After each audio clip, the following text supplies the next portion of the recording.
The internet's corniest rapper gets worse. It's Dax. Video by Matty Balls.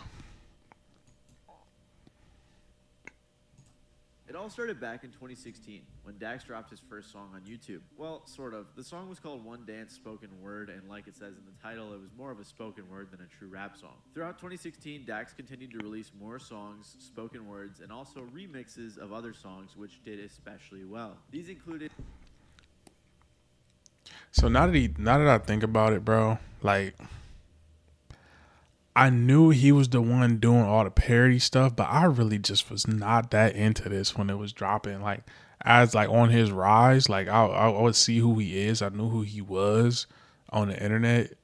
I think really what caught my attention, like from him, was I know he did this, but it was the Catch Me Outside girl. Like when she dropped, he did a song with her, and then that was going up too. So I mean, I always thought he was like more of like a comedic rapper, and nowadays I see him on TikTok. He get a lot of like, he get a lot of shit on TikTok for his videos, and like, if you're not on TikTok, Stitches, like he try to bait people into getting like more interaction and engagement with his stuff by doing Stitches and having his video up while he like pretends to react to you giving you like an open freestyle. Like it's just it's so over the top. It's so performative. It's so forced. Like it's corny.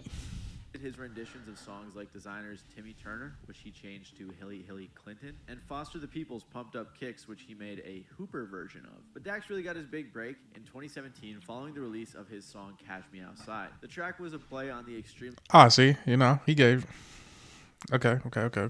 So I was on to something. I was yapping for a minute, but I was on to something when I pointed out that the Catch Me Outside thing is what pushed him like up a little bit more, jumping on her coattails. Popular Cash Me Outside girl Danielle Bergoli, and the song ended up getting him 22 million views. Pretty quickly, Dax noticed that, hey, I'm putting out these regular songs, but these songs that are remixes are doing way better, so I'm just going to keep doing that. He took full advantage of it, completely leaning into his strength. He continued doing goofy remixes. I ain't gonna lie, bro. Like, back then, that haircut would have went crazy, but the fact that he, like, just kept the super high top dread look up until this day, he still got this cut. It's insane, bro. You would have thought he tried to do a rebrand with the cut or something, especially what he talking about now. Like, you would have thought he would have just switched the look up. Mixes with versions of songs like Look at Me by X, Mask Off by Future, and Shape of You by Ed Sheeran. And yes, you saw that right, his Look at Me remix was about getting cheated on. During his early career, he was also putting out his own music, like his own unique stuff, but that just wouldn't do nearly as well. And I think while there's a lot of negatives to point out about Dax's music, it's hard to say objectively it's all bad. And I know I know a lot of you might think that's crazy to say, but I think Dax did have potential as an artist, especially if you. Yeah, it's in the beginning, bro. Obviously, like if he had nothing to bring, like if he was just terrible doing parodies to begin with, yeah, he wouldn't get no respect. People would be like, all right, yeah, you kind of just, he wouldn't have blew up like if he wasn't saying nothing for real. But like he had to have some level of talent to gain the following that he did and get people to listen to what he was saying when he was doing all these remixes. Because if that was asked, nobody would have tuned in. So yeah, I hear him on the potential part, but me personally, I have never heard a good Dax song. He was trying to make actual music and evolve and talk about things he cared about, but he decided to trend hack instead. Trend hacking is a new age term that you'll see people like myself doing, but it's where something is popular, so you decide to hop on the trend, like making a video covering the news, or in Dax's case, making a song about the Cash Me Outside girl. And he would continue to do this throughout his whole career. And around this time, his style of rap was in high demand, in part due to something else that was happening in the mid-2010s. This was the blow-up of rappers like Lil Uzi, Yachty, Kodak, Cardi, Lil Pump, and a bunch of other guys in that genre. These guys were putting out a different style. You could have said it, bro. They was calling that shit mumble rap, bro. And he was rapping more of a akin to somebody like Eminem. That's how he was rapping. Like we just got to keep it funky, bro. Cause yeah, bro, this what was popping at the time, dog. And he was like more of a traditional. You could hear him enunciate every single word. There was metaphors in there, and he was trying to have punchlines and all this other shit. So Yeah, bro. You could just keep it a bean. It was mumble rap era. That's what they called it, bro. Even though this it's worse shit than this now. Of rap, which was not focused as much on lyrics, but giving more attention to the production, the vibes, the melodicness of the song. And you guys might remember, but there were quite a few people who did not like this style of music, eventually labeling it mumble rap. That's what's wrong right now. Everybody trying to rap the same style with the, I don't know who created it, if it was Future or Migos, but all them niggas sound the same. With Migos. What do you think about where things are with the artists coming up? Well, and it's not all of them, because there's definitely rappers out here who spin bars. Like, it's not all the young kids, but there is what's a kid? Lil Yachty, Lil Uzi Vert. They're like, yo, we're not rappers. We're artists, so we're just rock stars. We call it mumble rap. Oh, so y'all got a name for it? Yeah, me and my homies. I mean, it ain't no disrespect to the little homies, but like they know what's up. They say they don't want to rap, you know what I mean? But it's cool for now. In a weird way, somewhat out of like retaliation, the lyrical YouTube rapper era was born. And I'm not talking about raps put out by guys like Rice Gum or Jake Paul. I'm talking about people like Crypt, Quidecca, Dax, of course, and others like that. At one point, this genre even put out a song called Death to Mumble Rap, which pretty much sums up a lot of the style's energy. That's you! That's you! That is you! That! Well, the music was very forced and at times cringy, probably at most times. It still appealed to a handful of rap fans who wanted more lyricism and fast flows, which is why it succeeded. And Dax became one of this genre's fastest growing stars. As time went on, Dax's fan base continued to grow significantly. He got so popular that he even worked with bigger names like OT Genesis, Futuristic, and Hobson. This was alongside the continued release of his See, and stuff like that, bro, is where you could tell he had the like talent to do good music. He just decided to he just decided to just bro like just pack it up and we just gonna pander and be performative. We're not gonna actually try to put on no legit music. remixes as well. With his understanding of the YouTube algorithm, Dax was able to use trends to his advantage and constantly go viral. Or I can do what I gotta do to gain an audience, and once they come to my shit, they'll see that, oh man, this motherfucker is actually talented. So I'm like, hey, you know, this YouTube route is good. I don't want to be a YouTuber, but I can use my skills to make songs and diss tracks on some of these guys to where the songs still sound like actual songs, but they're diss tracks at the same time. His strategy was simple. Post some trendy content which he knew would blow up, and immediately after post some original songs in hopes of using the spotlight to grow his own brand. After I put out a diss track, I'd throw one of my own songs in there. You know, for example, like people don't understand, like I Want is a hit song. It's almost got 3 million views, you know what I mean? So that's like another, you know, hit right there. So I would use different tactics in order to like prepare myself for the next jump, the next move, all that stuff. Around this time, Dax went on a bit of a hot streak with songs like She Cheated Again, Rap God Freestyle, Kill Shot Freestyle, and more, with these songs racking in millions and millions of views. In good old YouTube rap fashion, he also had some brief beefs and back and forths between people like him and KSI. His beef with KSI all started because KSI dissed him on a podcast. I mean, I guess there's Dax, but like, I didn't know him. That's it. I mean, but he's a poor man's Hobson, and Hobson is a poor man's Eminem. And so Eminem why is would a poor man's Kendrick. and Eminem's a poor man's I don't Kendrick. think So that, just so you why know. would anyone want to listen to a poor man's poor man? And I know calling Eminem a poor man's Kendrick is crazy. We get it. But as a result, the Yeah, that was a crazy line though. I'm not gonna lie because we know Eminem came from Kendrick, and Kendrick actually give Eminem his flowers for like the weird voice stuff and kind of the stuff he did. I think he borrowed that from Eminem. If I'm wrong, you could correct me, but I think he did borrow some of that stuff from Eminem, but put his own spin on it. But he didn't lean all the way into it. So yeah, just continue.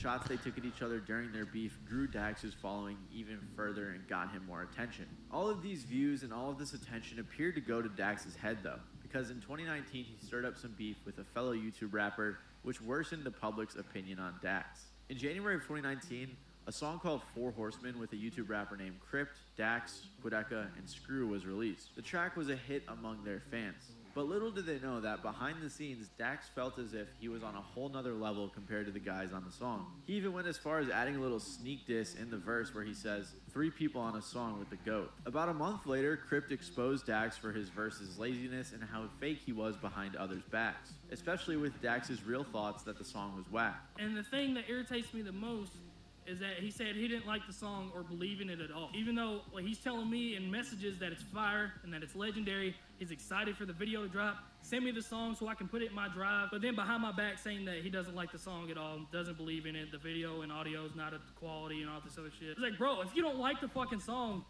Yeah, I mean, the video, I never heard this song, just to be honest, but the video didn't look anything up to the same par that Dax's production is. Like, he got some high production. I'll give it to him. He do got some high production on his videos. Like, they look very, like, clean, and like these 4K cameras that he used, and like, it looked nice, but you know, still the music is ass.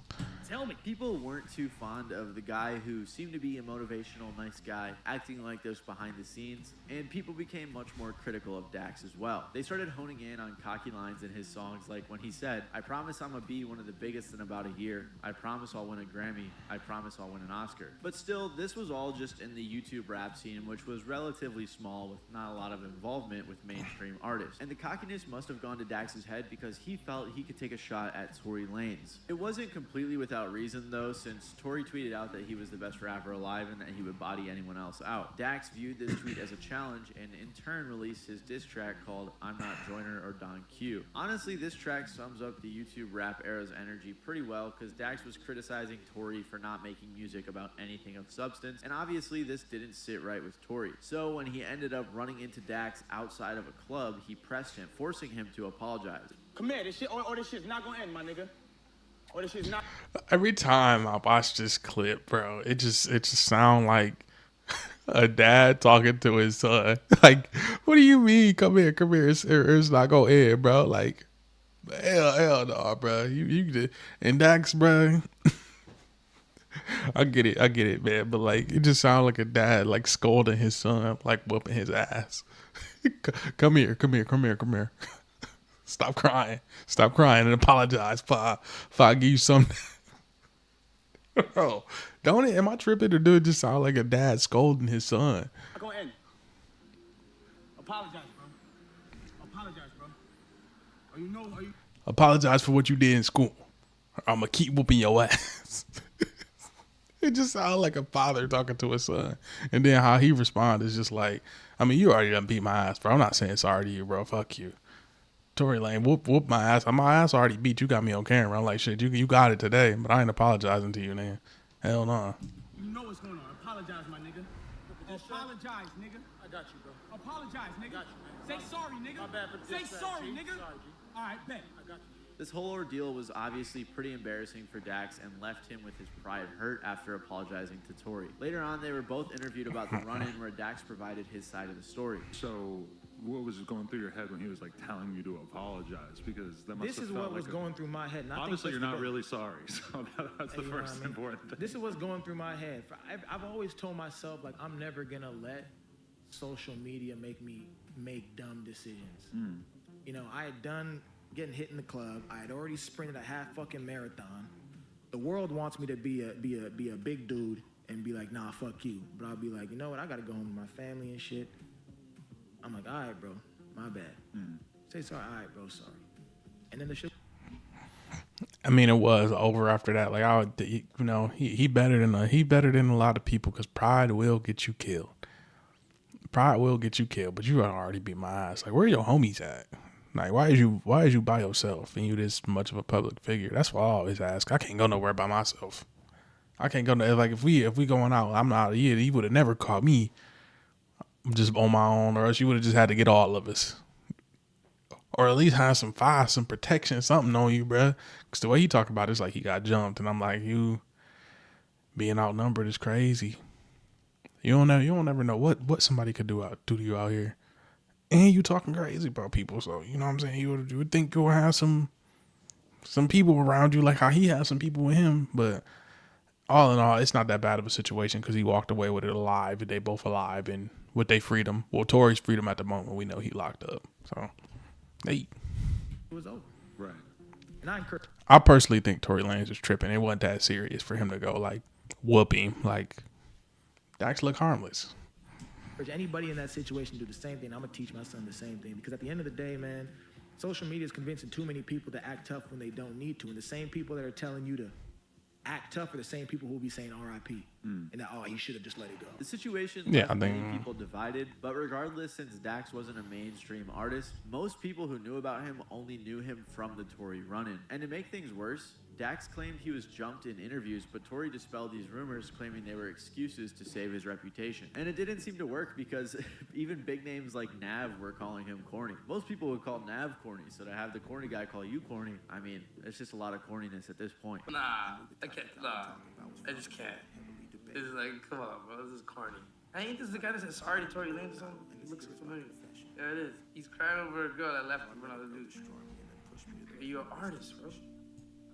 You go get another one. By this point, Dax was considered a pretty big name on the internet. It wasn't without also being called a prideful, corny, and egotistical rapper. And while it seemed like things couldn't get much worse for Dax, they in fact did in 2019, where his public image took more hit. I just want to know what beat was on. Like with all of this like movement and energy that he bouncing around to. Like I want to know what the song was.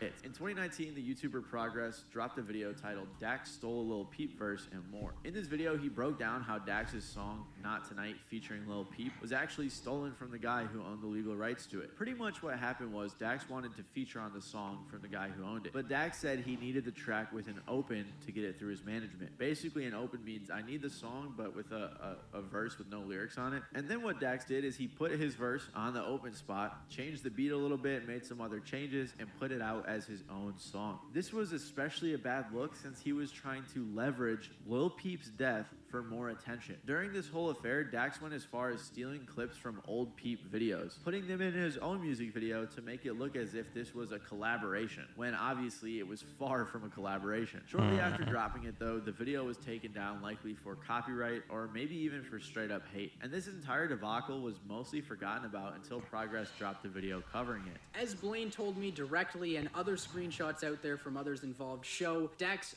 begged to be on the song. And this was because he originally had declined because he didn't think Pete mattered at all. But after realizing that he was, he tried to take advantage of it. To make things... Which made me believe the situation, because all of his antics up until this point is wave hopping.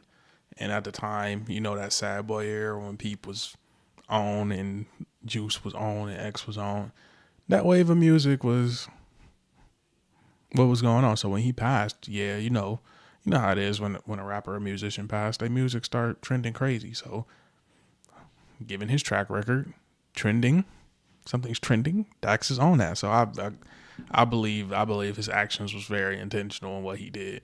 Works. Dax was also exposed for scamming fans in the video after promising a feature and not delivering. From the start, the set price was not given. They intentionally told Dario to pay through PayPal friends and family, knowing he wouldn't be able to get purchase protection, wouldn't give the down payment back even though it was not specified that it was non-refundable, pressured him with saying his friends were wrong and that this may be the biggest feature he ever gets, refused to drive less than an hour to sign a contract which was desperately needed at this point, and then tried to get Dario to pay $2,000 without a contract to sign a contract. Basically, Dax just kept the guy's money and never delivered the feature. One fan commented, after Dax was on that track with Hobson, I became a fan. I'm not going to lie, I wanted to dislike your video at first, but you won me over by the end. Dax is a bad person for real. I'm no longer a fan. And this isn't the only time this has happened. Dax also allegedly stole money from someone a few years ago, as claimed by some people on Reddit, with others backing up the claims as well with their own stories. I even saw someone on YouTube saying, I got a feature from Dax back in 2018. As an 18-year-old kid at the time, the rumors of him being a scam artist are true. He gave me a watered-down verse that didn't fit the vibe of the song, and it was noticeably a freestyle. I paid him just under $1K for 30 to 40 seconds of half-assed rapping. Dax's lofty goal of becoming a... I get it, but like paying for a feature from an artist that you align with or you think you do or want that feature as a cosign, but $1,000 for a Dax verse, you was better off just trying to get it on your own, cause I don't see it. Maybe I'm just a hater though. Maybe I'm just a hater, and I don't think that it's worth $1,000 for a Dax verse. And then he half-assing it. Like, who do Dax think he is to be half-assing shit? There, you ain't. Nigga, you ain't Kendrick, you ain't Drake, nigga, you ain't J. Cole. Like, who you think you is to be half-assed or some shit when somebody paid you? A Grammy and award-winning artist by the end of the year did not happen. Instead, his reputation was hurt.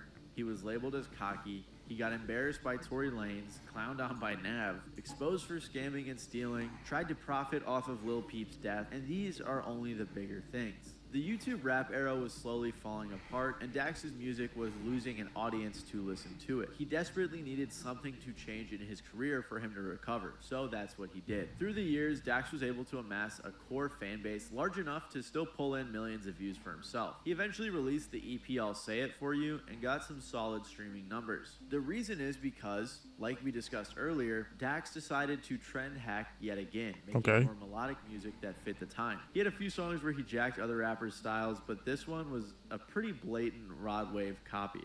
I sit and cry in my room, my heart's been broken, suffocating. How'd you do this? We were supposed to live. This is a really bad Rod Wave. This is a really bad Rod Wave. But you can hear the vocal inflections he trying to do, but like that's bad.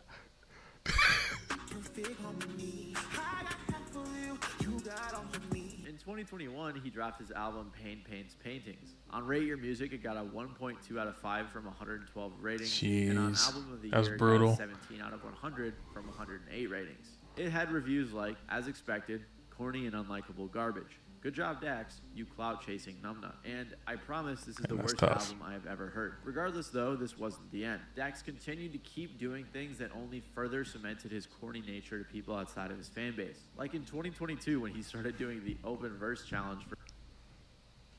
I said it earlier, but I knew this was coming. I knew it was coming. Like, why are you holding a hot sauce bottle, bro?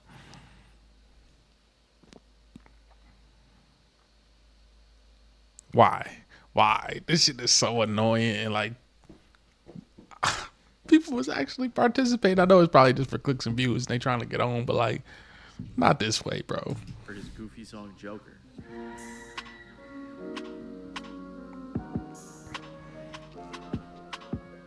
This was obviously very cringy, leading to a lot of funny duets and things like that. And the song itself just sounds like something a weird kid in class would make. And I mean, the rapping isn't even good. Dax has done some decent rapping before, but this song was just bad. Someone asked on Reddit why Dax gets all this hate, and in response came a lot of answers. Has anyone mentioned he's corny yet? Very cheesy, lyrical, miracle, spiritual, individual type of rapper. Dude can rap his ass off, he's just too try-hard and sweaty. I looked at cover art for Joker and listened to about 20 seconds of it and found out why. He's corny. The thing is, Dax has always been the same at the core. He never changed. His corniness didn't really get any worse, and he was always this way. It was just that his scope got bigger. That and his audience outgrew him. A lot of the young people who were listening to these lyrical, spiritual, miracle YouTube rappers got older and were like, I don't really want to listen to this anymore. So again, because copying Rod Wave wasn't working, and his old style was out of date, like a chameleon, Dax had to adapt. Dax continued putting out songs until he put out the track Dear Alcohol, which was a smash hit and his biggest song to date. I didn't even realize this, but that song actually went platinum, which is crazy. And after... Shout out to you. Hey, that's crazy. That's crazy. Hey, shout out to him though, bro. But that's, yeah. Never heard this song. Maybe we might have to watch it and see what Dear Alcohol talk about. If it's platinum, maybe it ain't that bad. But I know from, previous things in this video that he is performing for a certain demographic to speak to, which is alcoholics. We got a lot of alcoholics here in America. He ain't doing nothing but speaking to them. So they like, I'm going through something. Maybe a divorced dad, perhaps. Maybe a dad who just lost custody. I don't know. Maybe those folks, a lot of those, make a song for them.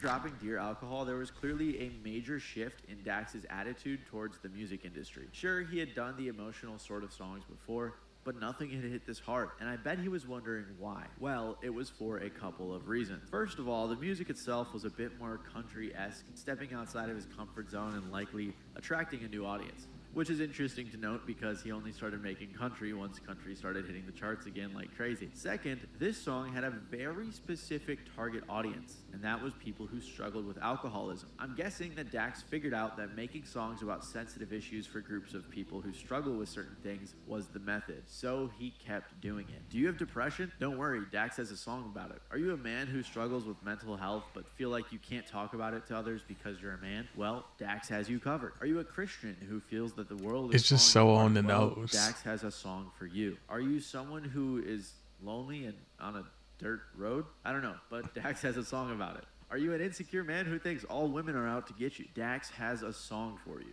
Dax has multiple songs about all of these sub-niches of people who are either struggling with mental health, insecurity, addicted to something. Basically, This got to be some form of manipulation. Like, I get his songs that, you know, when you sad, you listen to, or when you feeling emotional, you listen to, or you feeling upbeat, you listen to him. And yeah, I can't knock the hustle for this, but like I still think he I can't knock the hustle, bro, because he like a cockroach. He can't die. just vulnerable people, and that is who he makes those songs for. Also, I didn't know where this would fit into my video, but Dax has or is on a record label called Records Label, and I just thought that was really funny because That's crazy. of how all of these topics are super important to these people who probably feel as if popular music doesn't speak to them. They become loyal fans. Like someone commented on one of his tracks, I have never felt so connected to an artist than this man right here. I'm 32 years old and he is redefining music for me in a way I never thought possible. I saw another comment on Yeah, because there's no, and I don't want to insult these people, right? Because it's a time and a place for this music, and it probably really do help them.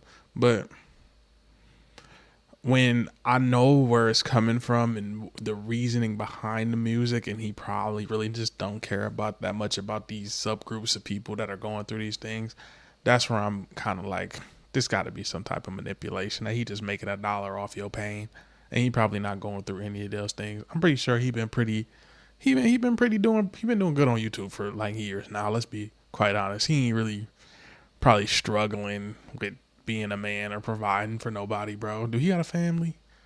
I could see the alcoholism thing, the relationship stuff, maybe religion, but given his track record, when he sees something trending or something working, it's very formulaic. It's not really any emotions tied to it. It's very just formulaic.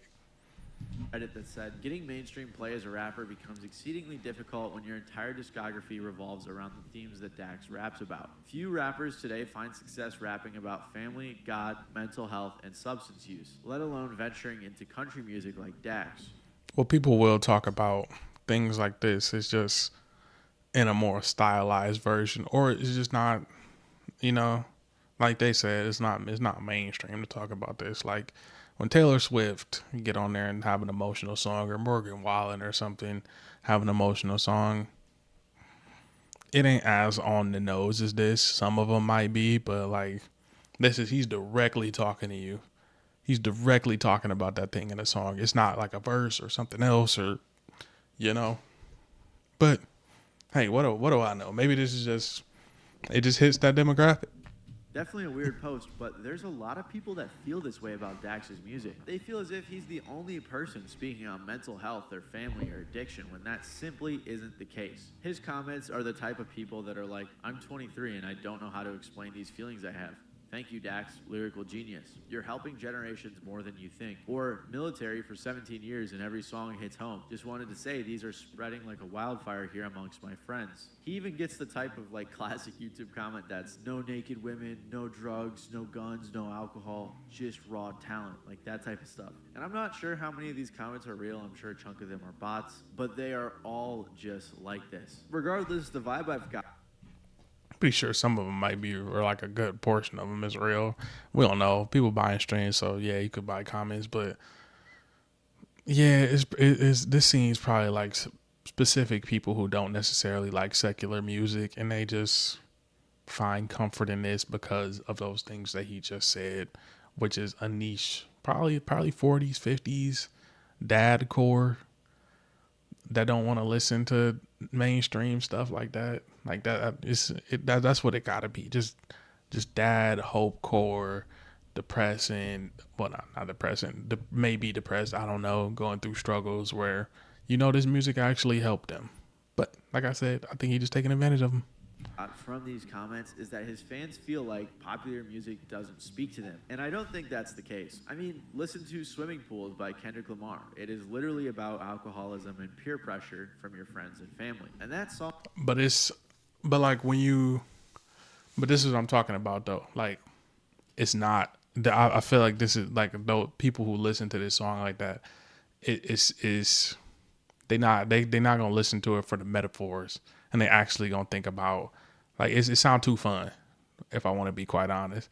First you get a swimming pool full of liquor, then you dive in it, pull up, drink. So like stuff like that, where like the song is actually good. So sometimes people don't necessarily focus on the lyrics, they more so focused on the vibe.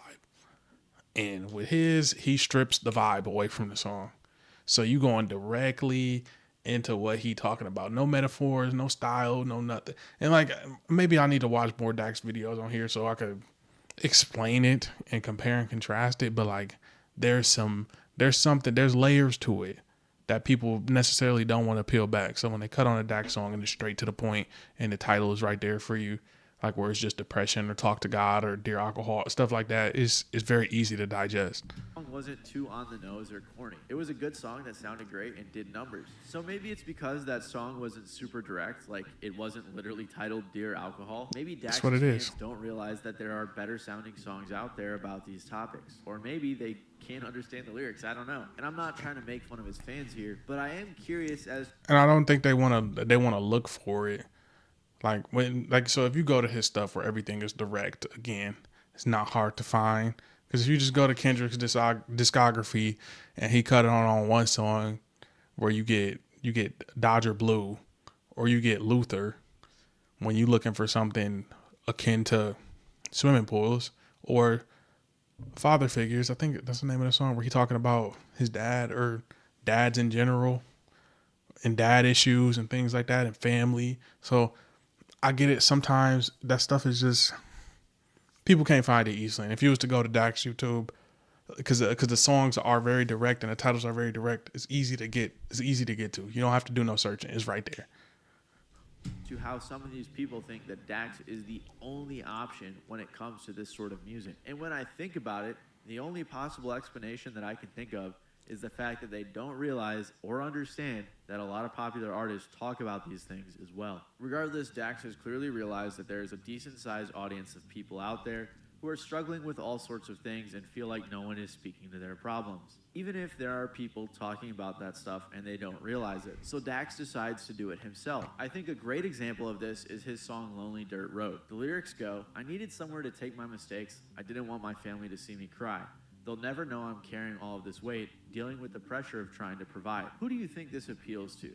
Maybe a dad with a wife and kids? I saw someone call it divorced dadcore, and with the skits that he made to accompany the song, that sounds about right. But I'm willing to bet that Dax isn't a divorced dad, so most likely he's pandering to an audience. This just makes his music come off as content marketed to a demographic, not actual art. Even if the music was good, him making all of these TikToks and skits to promote it, which works by the way, really seems to cheapen the music. I was just doing a video and talked about how Paul McCartney didn't want the Beatles music in commercials because he felt that it cheapened it. Now imagine putting your song in a million corny TikTok skits every single day. Like, look at this one that says, "Can anyone relate?" Broken heart crying emoji. Anyway, Diary of an Alcoholic just dropped on YouTube. Like, I don't think a real alcoholic is gonna cheapen and like trivialize such a serious topic so often. I honestly wouldn't be surprised if it came out that Dax has never had a drink in his life. But his grift doesn't stop there. Not only has Dax gone...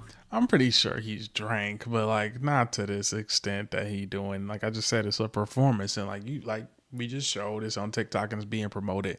Like I think I saw the one about the relationship problems on my TikTok when somebody was like making a stitch, making fun of it. But like, I was like, there's no way. Like when artists are going through things and they put out like projects, they don't sit up. They usually just drop the project because they know it's good enough, and they drop it on the merit that their fans are going to want to hear from them because they know about the situation they're going through.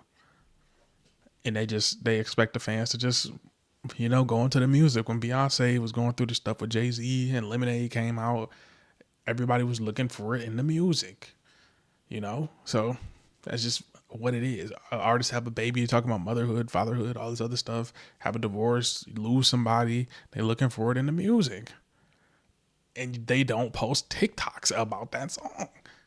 From corny YouTube rapper to anti-mumble rap, lyrical spiritual miracle rapper to emotional mental health Rod Wave knockoff. But there's another demographic that likes his painfully bland and corny music, one that he targets quite a bit. Dax has a handful of songs with Tom MacDonald, who is notorious on the internet for being a corny mega rapper. Most of his fans give me the impression that they're the type to say, I don't like rap, but I like Tom MacDonald. They claim that all rap, except for people like Tom MacDonald or Dax, only talks about drugs, violence, and women, whereas Dax and Tom speak the truth. I mean, they even have a song together called Blame the Rappers, where the chorus goes, you can blame the rappers that you blow up, but your favorite songs are about doing drugs. So what happens after these kids grow up? Regardless, these songs are also pretty political, with some like Propaganda appealing to people who I guess are super paranoid that literally everything is propaganda, or the song Black and White where Dax rapped, I'm not that mad at the past. I mean, it was only a couple of centuries, but... That was goofy, and it will make it worse is they're both Canadian. They were both Canadian. I don't know if Dax got ancestors from the United States that maybe made it up to Canada, but even then, they went from the south to the north. So what are you talking about a couple centuries ago? My grandma seen the civil rights movement. So miss me with that, bro. Actually, I'm pissed, but won't let that be my identity. So on behalf of all blacks, I forgive and my other problem with this bar, sorry for pausing, is nobody is going around like I don't wear it on my chest that I'm a descendant of slaves, or I'm telling everybody I know about it. That's not my identity. I am myself, but that also is a part of my lineage. I'm not going around telling everybody I know about it. Like it's not my identity. It's nobody's identity, bro. Everybody's not walking around being Hoteps and Dr. Umar. That's not all black people, bro. Stop it. Don't want to be enemies. I just think it's crazy that he spoke for an entire race of people. But regardless, I don't think I need to explain who these songs are marketed towards. Most recently, they put out a song called Soldier where Tom jumpstarts his verse with my pronouns are he, him, his, and claims that the hardest job in the world is being a man. It becomes very apparent that Dax makes extremely niche music for a niche of people who have mental health struggles, addiction struggles, insecurity, or things along these lines. All right, bro. What kind of beat we tracking to?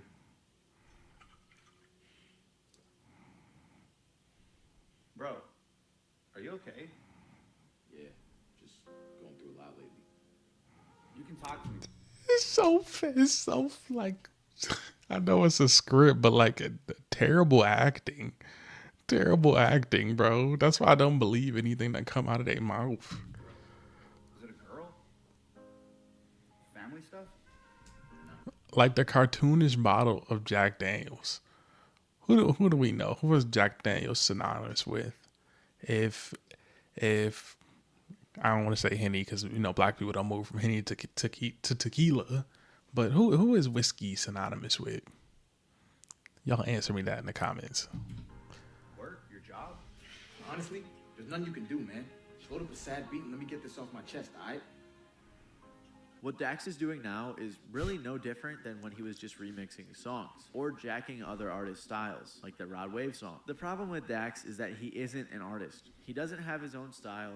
He morphs to the situation. He has potential as a musician if he made actual art, but he doesn't. He makes content marketed towards certain demographics. And he doesn't even treat his own music seriously. As you can see by the multitude of his TikTok skits, he doesn't care about how his art is perceived. Dax has shown time and time again that he isn't an artist, but someone who is calculated, making songs for a target audience. He doesn't care how corny it is to the majority of us because he is profiting off of communities who are going through things, making disingenuous music about these struggles. And I wouldn't put it past the proven scammer and the guy who stole a Lil Peep song to also grift or be a phony or a fraud in his music. Now, I don't want a moral grandstand or anything here. I really don't think what he's doing is like super wrong. I don't think it's the worst thing ever. I don't particularly care for it, but I don't really care if he keeps doing what he's doing. I just think it's fascinating that there's an audience out there that really enjoys this music, like truly, and that he's figured that out and knows how to perfectly market towards them. And to most of us, it just seems like he's a corny guy who fell off, but in reality, he's profiting significantly off of this. Dax is the biggest he's ever been, with a platinum and a gold song in the last 2 years, something that's pretty much unheard of from anyone else to come from the YouTube rap community. So clearly he's doing something right. If you like this video, you might like my video about the craziest non-rap diss tracks of all time, which is a fascinating video. Well, my light just died, so intro gonna be a little shorter than usual. But hey man, let me know if y'all want to react to some Dax content on here, because I feel like that'd be a nice segue from this video.